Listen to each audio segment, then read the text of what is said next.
Boa noite a todos. Graça e paz, amém, irmãos? Hoje nós vamos dar continuidade à nossa série de mensagens no livro de Atos, cujo tema é o poder do Espírito nos atos da igreja. E eu queria te convidar então a abrir a sua Bíblia no livro de Atos, capítulo 2.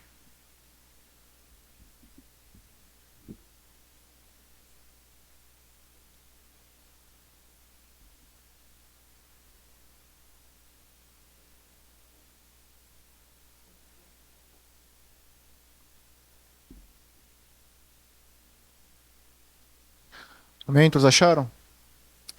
Me acompanhe então na leitura, Atos, capítulo 2, a partir do verso de número 1. Diz assim: Chegando o dia de Pentecostes, estavam todos reunidos num só lugar. De repente veio do céu um som, como de um vento muito forte, e encheu toda a casa na qual estavam assentados. E viram o que parecia línguas de fogo, que se separaram e pousaram sobre cada um deles.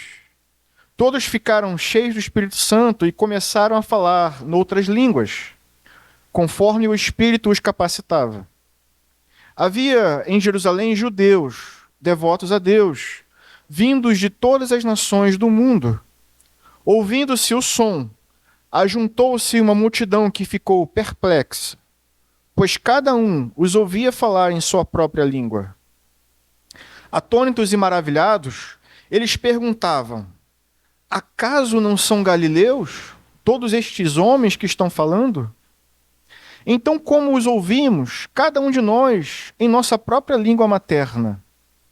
Partos, medos e elamitas, habitantes da Mesopotâmia, Judéia e Capadócia, do Ponto e da província da Ásia, Frígia e Panfilia, Egito e das partes da Líbia próximas a Cirene, visitantes vindos de Roma, tanto judeus como convertidos ao judaísmo, cretenses e árabes.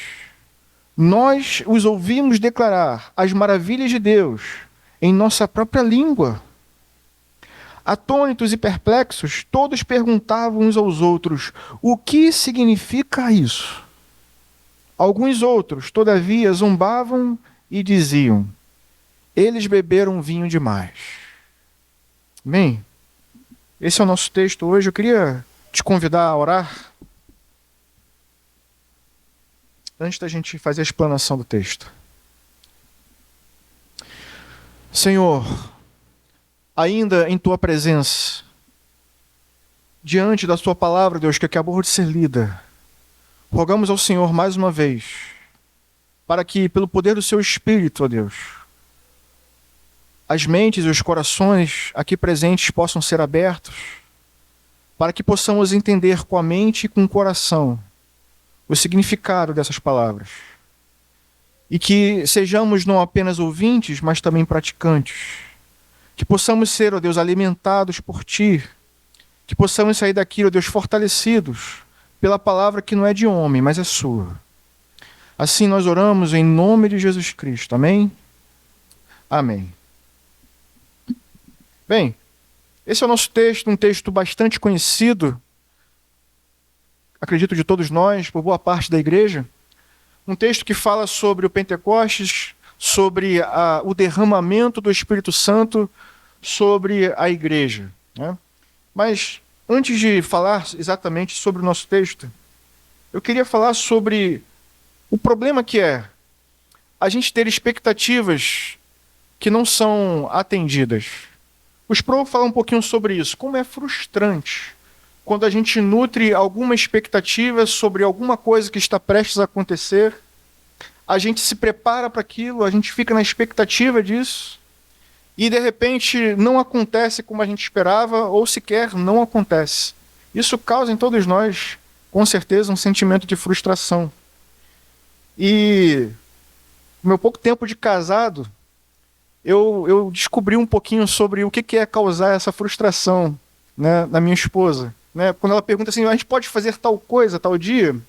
E antigamente eu falava assim, vamos. Mas aí um imprevisto na semana acontecia, e aí eu dizia, poxa, não vai dar. E aí, obviamente, um sentimento de frustração se instalava. Aí eu desenvolvi uma técnica.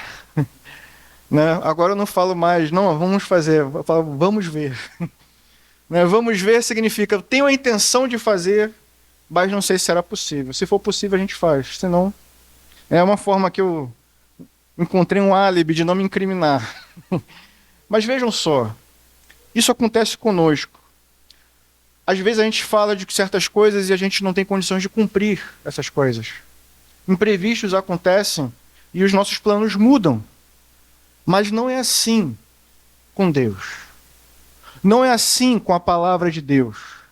O que Deus fala, o que Ele promete, Ele necessariamente cumpre. Porque a palavra de Deus, ela é fiel e ela não volta vazia. A Escritura diz que o nosso Deus é um Deus zeloso. Então, por mais tempo que demorem as promessas de Deus, se Ele falou que vai acontecer, essas promessas certamente se cumprirão. E por que eu estou falando isso? Porque esse texto que nós acabamos de ler é simplesmente o cumprimento de uma grande profecia que Deus fez.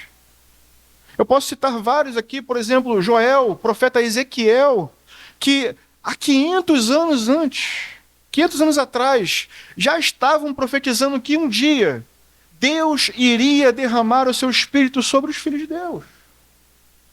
E vejam só, finalmente esse dia aconteceu. Então, eu queria começar chamando isso, em primeiro lugar, chamando a sua atenção para isso. Em primeiro lugar, o texto que nós estamos lendo mostra que o Pentecostes foi o cumprimento de uma promessa que Deus fez. Os discípulos estavam na expectativa, mas essa expectativa não foi frustrada porque Deus cumpriu. Jesus prometeu que isso aconteceria. Ficai reunidos até que Ele venha, que o Espírito seja derramado sobre vocês. Eles obedeceram, nutriram a expectativa, e pela graça de Deus, não foi uma expectativa frustrada. Porque no tempo determinado pelo Senhor, a promessa se cumpriu, e o Espírito foi derramado sobre todos.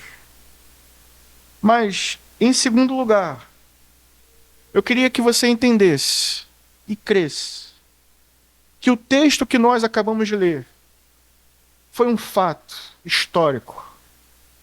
Aconteceu no tempo e no espaço. Não é uma fábula, não é um mito, não é uma lenda. Foi algo que foi prometido, que foi idealizado por Deus, que teve origem no coração de Deus, mas que em determinado momento encontrou realização no tempo presente. Então estamos diante de um fato histórico. Um fato que foi testemunhado, que foi ouvido, que foi visto e foi experimentado por homens como nós. Assim foi o Pentecostes. E em terceiro lugar, irmãos, um evento único, que nunca mais vai se repetir da forma como aconteceu. E eu vou explicar isso mais adiante. Então, tenha em mente isso. Estamos diante do cumprimento de uma promessa, diante de um fato histórico e diante de um evento muito especial que aconteceu de uma vez por todas e não mais será necessário que se repita. Agora, finalmente, vamos entrar no nosso texto. Me acompanhe mais uma vez no verso 1 ao verso 4. Chegando o dia de Pentecostes, estavam todos reunidos num só lugar. De repente veio do céu um som, como de um vento muito forte, e encheu toda a casa na qual estavam assentados. E viram que parecia línguas de fogo, que se separaram e pousaram sobre cada um deles. Todos ficaram cheios do Espírito Santo e começaram a falar em outras línguas, né? Conforme o Espírito os capacitava. Bem, a primeira coisa que a gente precisa entender nesse texto é o que é Pentecostes, né? O que significa essa palavrinha que era usada pelos judeus de origem grega, né, que falavam o idioma grego. Pentecostes, irmãos, faz referência ao 50º dia, né? É o dia de número 50 depois da Páscoa. Então, vem a Páscoa, você conta mais 49 dias, né? São 7 semanas, e aí no 50º dia, você tem o dia chamado Pentecostes. O que acontecia nesse período? Acontecia o período de colheitas. Eram nessas semanas que o povo se dedicava a fazer colheitas e apresentava e entregava a Deus como oferta as primícias dessas colheitas do trigo, dessas colheitas do cereal. Então, isso acontecia durante essas semanas. Por isso que o Pentecostes também é chamado da festa das semanas, ou então da festa das colheitas, ou ainda da festa das primícias, porque era nesse período que aconteciam as colheitas. E qual é o ponto? Depois que Jesus morreu e ressuscitou, o testemunho bíblico é de que Jesus continuou se manifestando no meio dos homens, aparecendo aos seus discípulos. E ele fez isso por 40 dias. De forma que não apenas os discípulos, mas muitas outras pessoas puderam testemunhar que não se tratava de uma coisa inventada, de um mito, de uma lenda. Porque Cristo apareceu não apenas ao grupo dos 12, mas apareceu a multidões. Era difícil inventar uma mentira com as pessoas ali presentes. Certo? Qualquer pessoa poderia refutar, mas ninguém refuta isso. Ok? Então Jesus apareceu durante 40 dias. E depois ele fez mais uma vez a promessa do Espírito Santo, ficar reunidos até que ele venha. Nós vimos isso no capítulo 1, nos primeiros versos. Veja só o versículo 4 e versículo 5. Volte comigo um pouquinho. Olha o que Jesus disse. Versículo 4. Não saiam de Jerusalém, mas esperem pela promessa de meu Pai, da qual falei a vocês. Pois João batizou com água, mas dentro de poucos dias vocês serão batizados com o Espírito Santo. Então foi uma promessa de Cristo, e eles estavam na expectativa de ver isso sendo cumprido. Então vejam, o Pentecostes foi um acontecimento profetizado que os discípulos estavam aguardando com ardente expectativa. Eles não sabiam quando aconteceria, mas, crendo na palavra de Cristo, tinham a expectativa de que a qualquer momento, dentro de alguns dias, isso poderia acontecer. Qual é o ponto? Eles estão todos reunidos dentro de uma casa, e aqui, irmãos, todos não significam apenas os 12, provavelmente inclui aquela centena de pessoas que estavam naquela reunião, como nós vimos no capítulo 1. Todos estavam ali aguardando essa manifestação do Espírito Santo. E aí, qual é o ponto? Diz o texto que, de repente, o Espírito de Deus veio e se manifestou no meio deles. E aí eu queria chamar a sua atenção para isso. Olha o que diz o versículo 2. De repente veio do céu. Isso mostra para a gente, irmãos, que o Pentecostes foi uma obra de origem espiritual. Não tem origem humana, não foi idealizado pelos homens, não foi produzido e nem pensado por nós, mas foi algo que foi um ato soberano de Deus, que foi idealizado por Deus ainda nos tempos eternos, e que Deus fez se tornar realidade. Não vem da nossa imaginação, não vem da nossa ideia, foi da parte de Deus. A primeira coisa que você precisa saber sobre o Pentecostes é isso. Tem uma origem divina, mas, embora tenha uma origem divina, em segundo lugar, nós precisamos entender que o Pentecostes foi uma obra de Deus, sim, testemunhada por cristãos e por não cristãos. Isso é significativo, porque se fosse exclusivo dos crentes, Poderia ser facilmente uma invenção. Mas vejam que o texto nos mostra que até mesmo os judeus não cristãos testemunharam aquilo que estava acontecendo. Alguns não acreditaram, outros ficaram com dúvida. Mas o fato é, não foi exclusivo da igreja. Aconteceu na igreja, a igreja experimentou, mas cristãos e não cristãos testemunharam esse acontecimento. Agora, como é que foi? O texto diz que, de repente, um vento muito forte invadiu a casa. Diz ainda no versículo 2, que encheu toda a casa na qual estavam assentados, e eles viram o que parecia como línguas de fogo, que foram repartidas entre todos eles. E diz o texto no versículo 4, que todos ficaram cheios e foram capacitados a falar línguas estranhas, conforme o Espírito de Deus ia capacitando eles. A Escritura, irmãos, fala várias vezes sobre o Espírito Santo de Deus como vento e como fogo. O próprio Jesus, conversando com Nicodemos, mostrou isso para Nicodemos. Ele disse que o Espírito de Deus é como o vento. A obra do novo nascimento é como o vento. Acontece de uma forma que a gente não sabe de onde vem nem para onde vai. É uma obra soberana de Deus, que nós, como homens, não conseguimos nem prever e nem controlar. Cabe a Deus, em sua soberania, fazer como lhe apraz. E então a obra do Espírito Santo no Pentecostes é a mesma coisa. Quando ele fala que veio como vento, a gente pode pensar no vento nesse sentido. Como prever, como reter, como controlar a sua atuação, como dar direção a ele.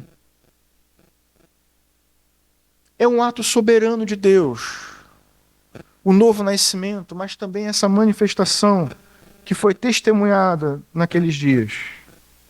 Mas a Escritura também fala de Deus agindo também como fogo. A gente pode facilmente lembrar da sarça ardente que Moisés viu, que se consumia, que é melhor, que queimava, mas não se consumia. A gente pode lembrar do monte fumegante, quando Deus revelou ali os seus 10 mandamentos a Moisés e ao povo. De forma que quando a gente pensa na ideia do fogo, a gente pensa em algo que nos chama a nossa atenção, que chama e evoca a nossa admiração, mas também que a gente sabe que não pode se aproximar muito ou sem cuidado, porque senão a gente se queima.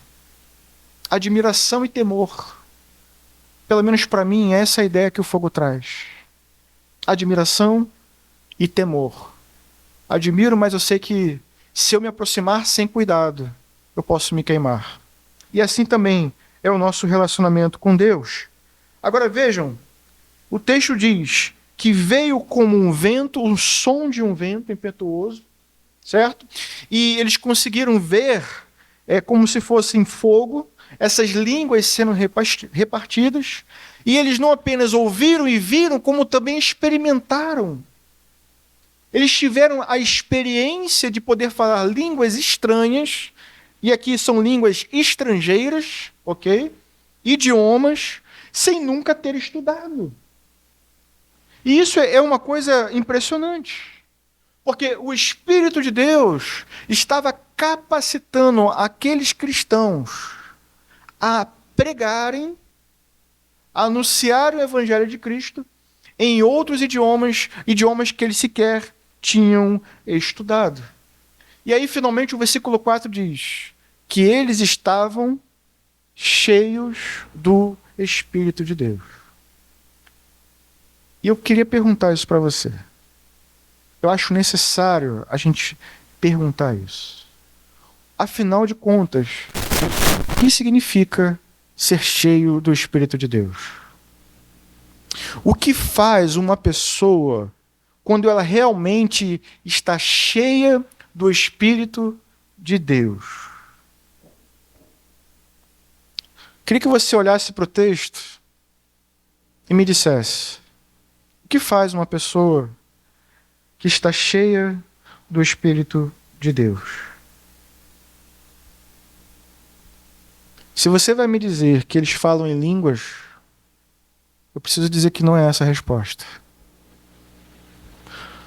Porque quando você me diz que, por estarem cheios do Espírito de Deus, eles falaram em línguas estranhas, você não está me dizendo o que eles fizeram, mas como eles fizeram.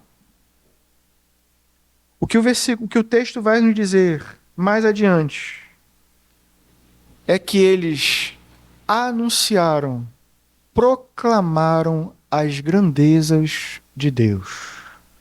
Me acompanhe.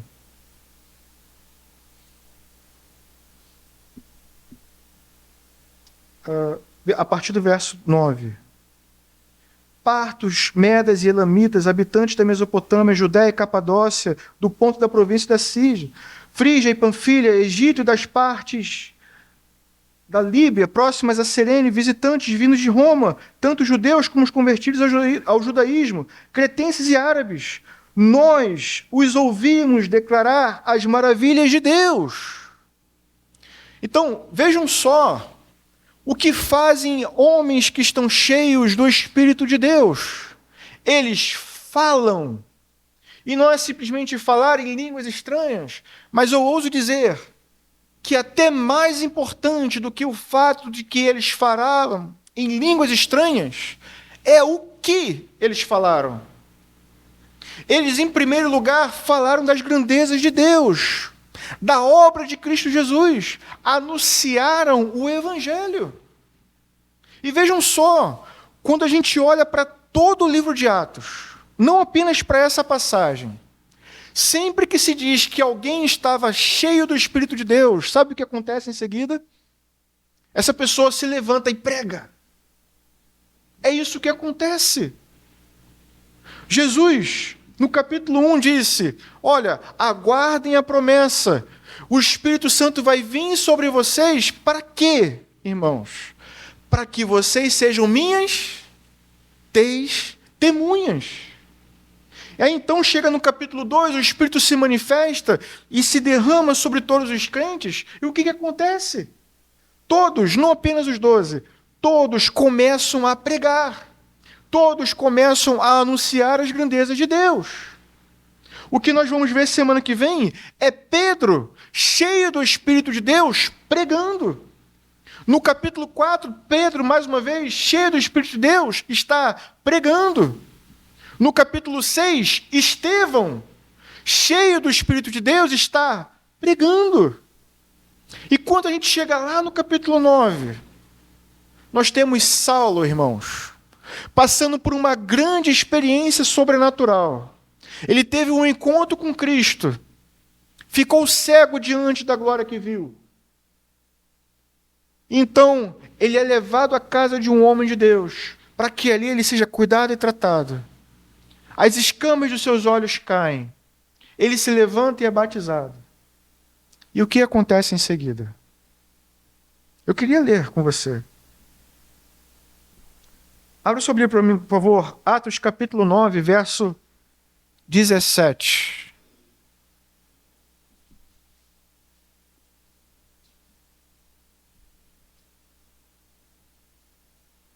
Diz assim: então Ananias foi, entrou na casa, impôs as mãos sobre Saulo e disse: irmão Saulo, o Senhor Jesus, que lhe apareceu no caminho por onde você vinha, enviou-me para que você volte a ver e seja cheio do Espírito Santo.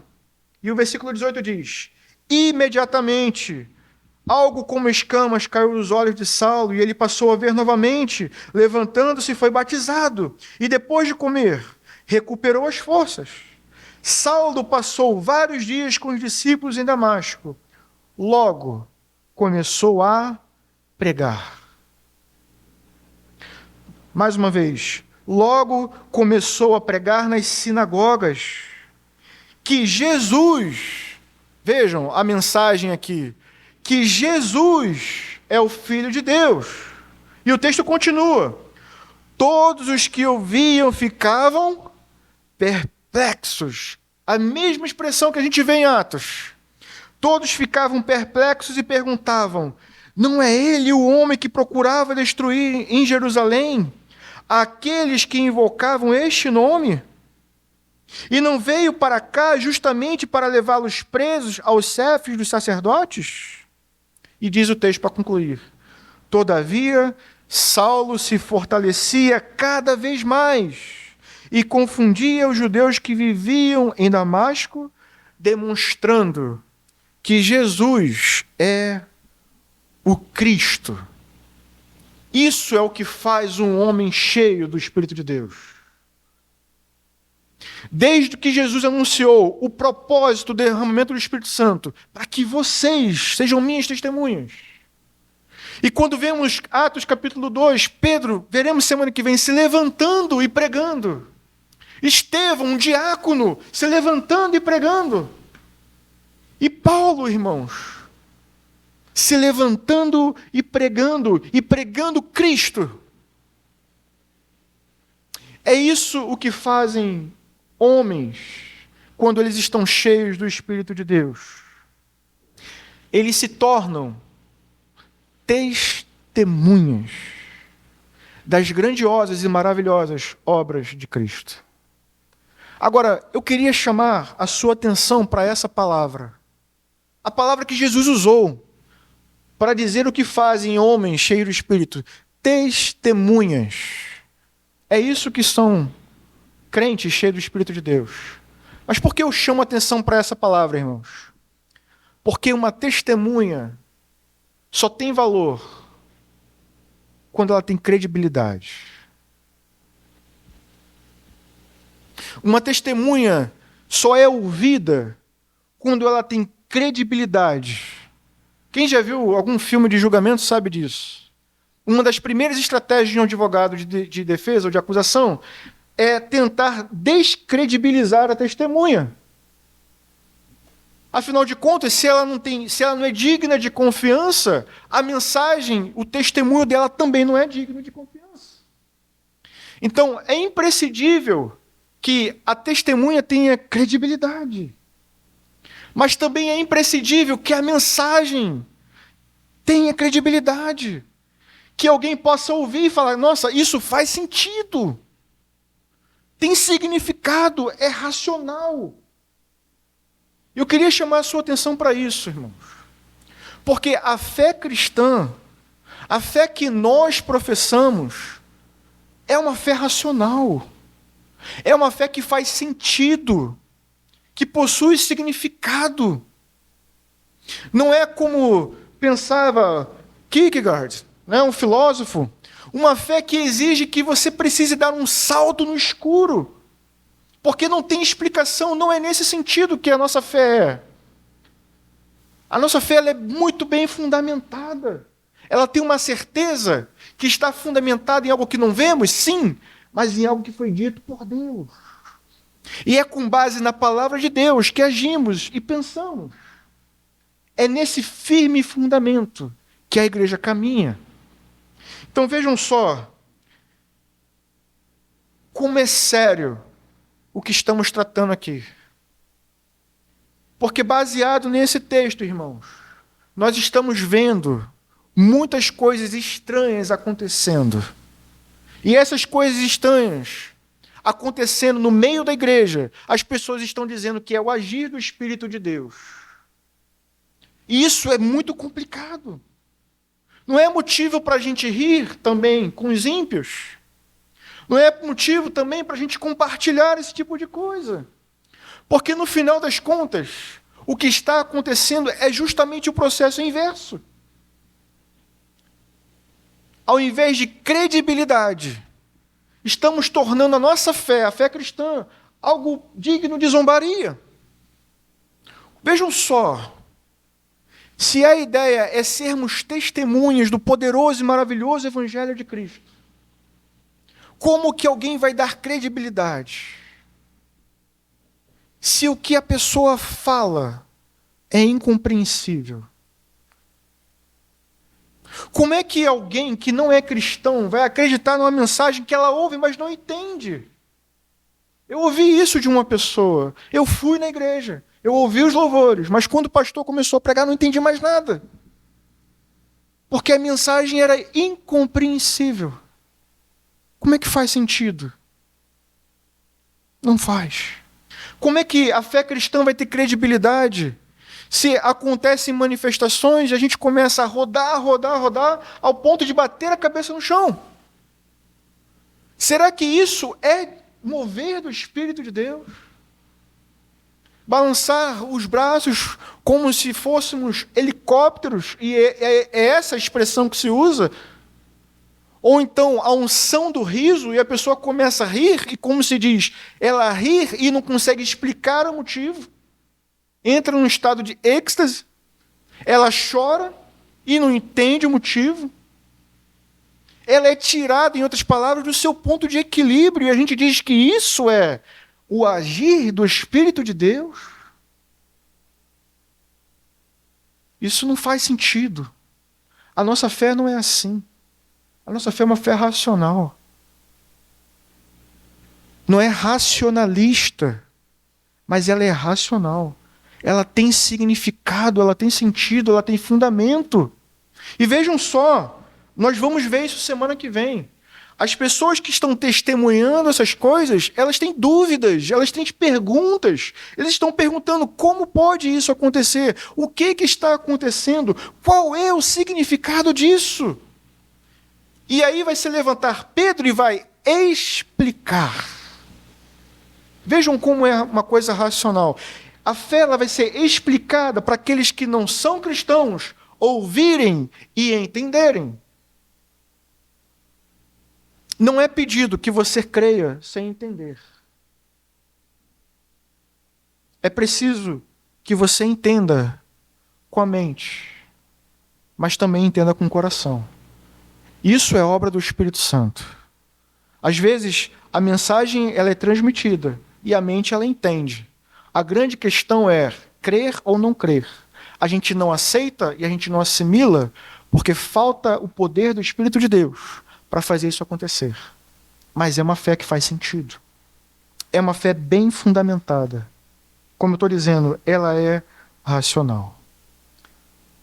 A testemunha precisa ter credibilidade, mas a mensagem também precisa ter credibilidade. E ela tem, porque é a palavra de Deus.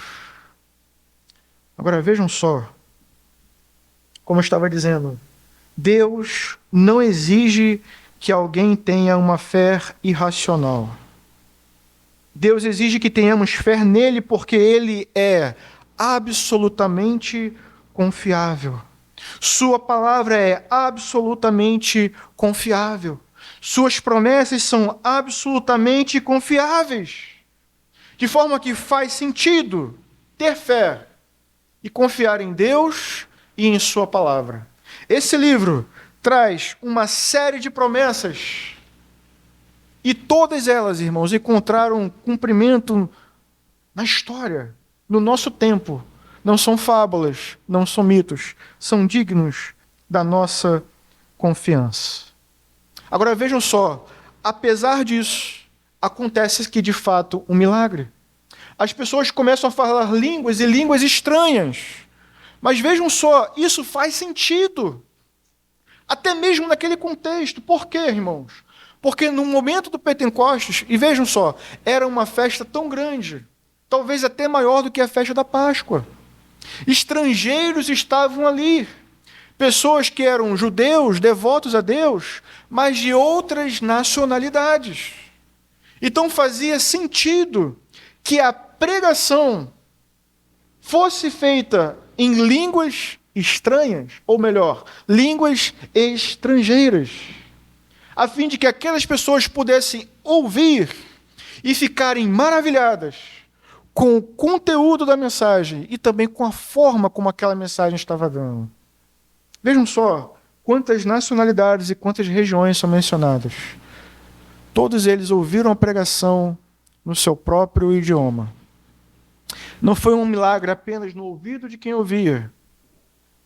Eles falaram em outros idiomas e as pessoas ouviram em outros idiomas. Sabe o que a gente tem aqui? A gente tem aqui, irmãos, o exato oposto do que aconteceu na Torre de Babel. Na Torre de Babel, irmãos, os homens estavam em rebelião contra Deus. E ali houve uma confusão de línguas de forma que ninguém se entendia. Mas aqui os homens estavam em obediência a Deus, de forma que mesmo as diferentes línguas se tornaram compreensivas. Vejam como é diferente. O pastor Hernandes Dias Lopes coloca assim: em Babel houve uma confusão de línguas, ninguém se entendia. No Pentecostes não houve necessidade de interpretação. Em Babel houve dispersão, no Pentecostes houve ajuntamento. Babel foi o resultado de rebeldia, o Pentecostes foi fruto da oração perseverante a Deus. Em Babel, os homens enalteciam o seu próprio nome, queriam ser grandes, queriam ser reconhecidos e não queriam ser dispersos. Mas no Pentecostes, eles estavam preocupados em anunciar as grandezas de Deus. John Stott coloca dessa forma: em Babel, a terra orgulhosamente tentou subir ao céu, enquanto em Jerusalém, o céu humildemente desceu à terra. É sobre isso que fala o nosso texto. Um evento, irmãos, que foi testemunhado por cristãos e não cristãos. O Pentecostes foi ouvido, foi visto e foi experimentado. Mas isso aconteceu de forma distinta para crentes e não crentes.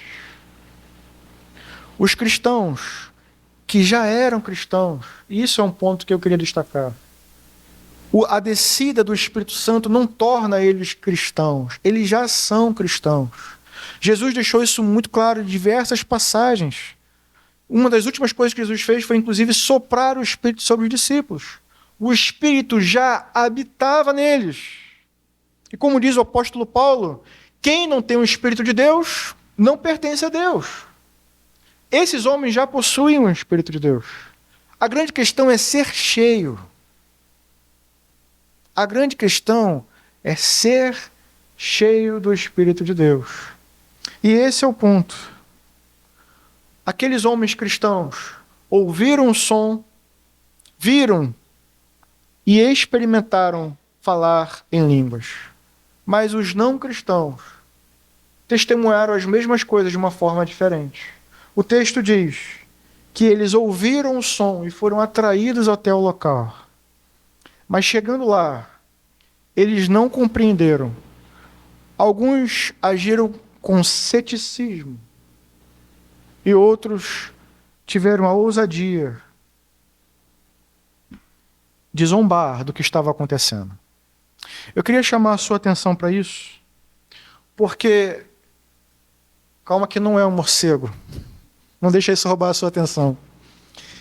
Mas eu queria chamar a sua atenção para isso, porque de fato coisas espirituais acontecem e a gente às vezes não entende, assim como os ímpios não entendem. Mas vejam que essas coisas elas são explicadas. Elas serão explicadas logo imediatamente. Pedro vai se levantar e vai explicar: olha, isso é o cumprimento de uma promessa feita lá atrás pelo profeta Joel. Mas, irmãos, uma coisa é a gente ter dúvida ou não entender o que está acontecendo. Para isso, Deus levanta testemunhas para explicar. Outra coisa é a gente abrir a boca em zombaria. Como foi pregado de manhã, a zombaria não está sendo feita contra a igreja. É uma obra de Deus, lembra que eu disse? Tem origem em Deus e é manifestada entre nós, mas é obra de Deus. Então, muito cuidado antes de zombar de alguma coisa, antes de fazer piada com alguma coisa que talvez você não esteja entendendo. Pode ser que seja de fato obra do Espírito de Deus e você não esteja entendendo. Então, como quem olha para o fogo e admira e também tem temor, essa, eu penso, seja uma atitude sábia para todos nós. Não zombe. Ore, peça discernimento, peça como esses homens pediram, esclarecimento. E peça para que Deus abra os seus olhos a fim de que você possa ver o que realmente está acontecendo. para que o Espírito de Deus te capacite a entender e a compreender o que realmente está acontecendo. Eu queria partir para o final, fazendo algumas aplicações sobre esse texto. Como eu disse, aquele evento, irmãos, não vai se repetir mais. E isso levanta uma pergunta. Se não vai se repetir mais, por que importa? Qual é a importância de um evento que aconteceu no passado e que não vai acontecer mais com a igreja hoje? Bem, em primeiro lugar, eu queria te lembrar que esse não é o único evento que aconteceu no passado para nunca mais acontecer. A própria crucificação de Cristo foi um evento que aconteceu, como diz a Escritura, de uma vez por todas. Agora, a obra que Cristo realizou na cruz para o perdão dos nossos pecados, ela é suficiente não apenas para aqueles que estavam lá, mas para todos nós que estamos aqui hoje e ouvimos a mensagem. Porque a obra que Cristo realizou também foi uma obra originária no céu, que encontrou realização no tempo e no espaço. Foi naquele período, mas foi uma obra eficaz para todos nós ainda hoje. Uma obra cujo poder tem poder suficiente para salvar todos aqueles que creem naqueles dias. Os que creem hoje e os que ainda crerão. De forma que não é preciso outro sacrifício ou outro Messias. Cristo basta. A obra dele é suficiente. Ele se entregou pelos nossos pecados. Deus aceitou o sacrifício. Os que olham para ele e creem são perdoados. São declarados justos diante de Deus. Uma única obra, irmãos. Mas uma obra suficiente e plenamente eficaz para mudar o seu destino eterno.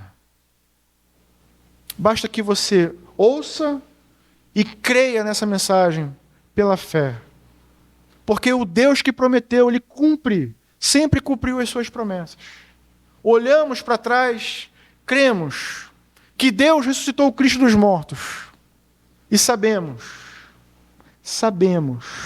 que como Cristo ressuscitou, nós também ressuscitaremos. Amém? Agora vejam, isso só é possível porque naquele dia, no dia de Pentecostes, o Espírito de Deus desceu sobre nós. Quem crer, crer por obra do Espírito de Deus. Quem é crente porque pelo poder do Espírito de Deus nasceu de novo.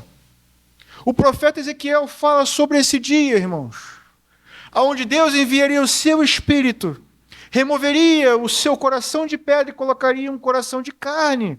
Em outras palavras, um coração que bate e que é sensível a Deus e às coisas espirituais. E o profeta Ezequiel diz mais: um espírito que iria nos capacitar a obedecer à lei de Deus. Então, se cremos e obedecemos a palavra de Deus, não é por conta da nossa capacidade, não é porque intelectualmente eu ouvi essa mensagem, entendi e aceitei. Não basta. É preciso uma obra a mais. E essa obra quem faz é o Espírito de Deus. Agora, a boa notícia, a boa e maravilhosa notícia é que a promessa se cumpriu. De forma que o Espírito de Deus habita na igreja e habita plenamente. A igreja hoje, ela possui um grande amigo. O amigo próximo que habita dentro dela. O cristão, ele tem um amigo dentro dele que o capacita a orar, que dá a ele força, que o motiva a perseverar, mas que também o capacita a pregar esse poderoso evangelho, que o capacita a ser sal e luz, que o capacita a ser testemunha em um mundo de trevas. E eu queria chamar a sua atenção para isso. O tema da nossa mensagem, da nossa série é o poder do Espírito nos atos da igreja. O que esse texto nos mostra é que Deus cumpriu a sua promessa, Mas o que seria da igreja? O que seríamos de nós se não tivéssemos o Espírito de Deus? Se o Pentecostes não tivesse acontecido e se o Espírito de Deus não tivesse sido derramado sobre nós, como cumpriríamos a missão? Com que poder pregaríamos? Com que autoridade falaríamos dessas verdades? Como creríamos? Como anunciaríamos a palavra de Deus? Vejam como os discípulos estavam antes desse dia. E vejam, preparem-se para ver como eles estarão daqui em diante. Vocês verão eles totalmente empenhados em anunciar a palavra de Deus, mesmo quando isso signifique morrer. Porque, irmãos, não é uma capacidade minha, não é uma capacidade que eles tinham, nem é uma capacidade que a igreja tem. É uma capacidade que vem pelo Espírito de Deus. Então a boa notícia é, a igreja tem uma missão a cumprir.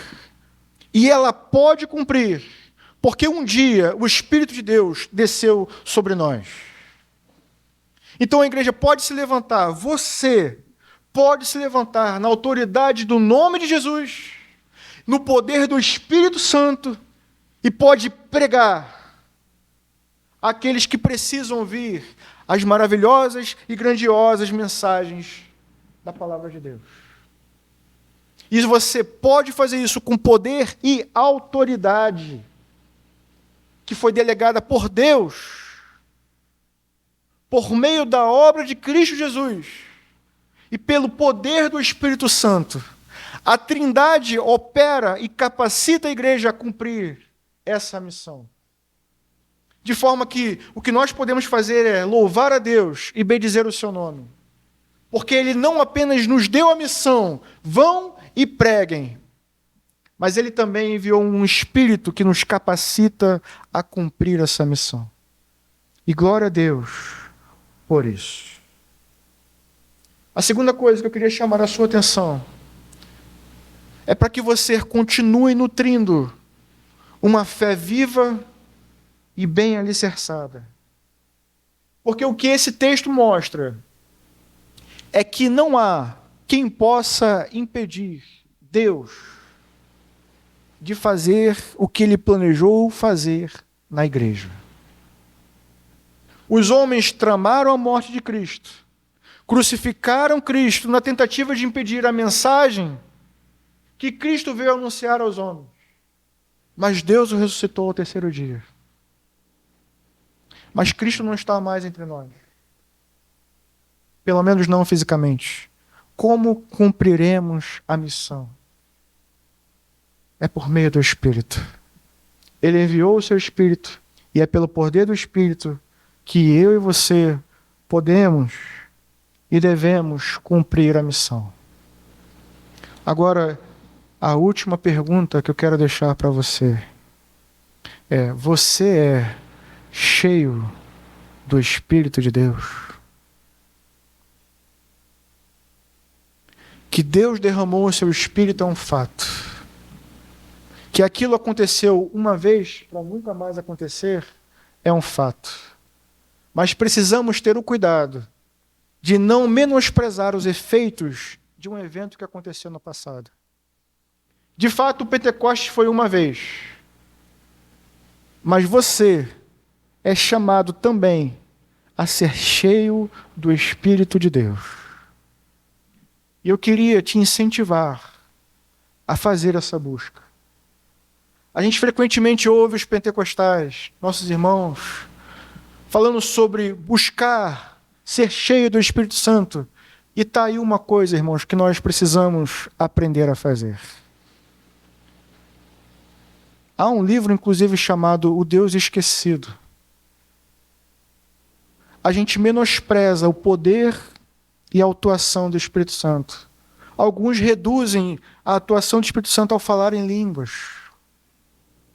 Mas vejam só, o Espírito Santo faz muito mais. E a gente precisa ser mais amigo desse amigo que temos dentro de nós. Cultivar relacionamento com Ele por meio da palavra, por meio da comunhão, por meio da santificação, por meio da adoração e clamar a Deus para que eu e você sejamos homens e mulheres cheios, plenamente cheios do Espírito de Deus. Porque quando isso acontece, irmãos, o mundo testemunha que essa mensagem não é uma fábula, não é uma lenda. Quando ele olha para a igreja e vê na igreja o poder de Deus atuando poderosamente, ele tem a apologética final diante dele. Ele vê o testemunho final, a verdade de Deus sendo evidenciada. E a minha oração é para que Deus continue trabalhando em nossas vidas, de forma que eu e você sejamos cheios. E quando estivermos assim, que o mundo se prepare, porque eles ouvirão homens e mulheres anunciando as grandiosas e maravilhosas obras de Deus. Eu queria te convidar a orar, pensando um pouco sobre esse texto. Senhor,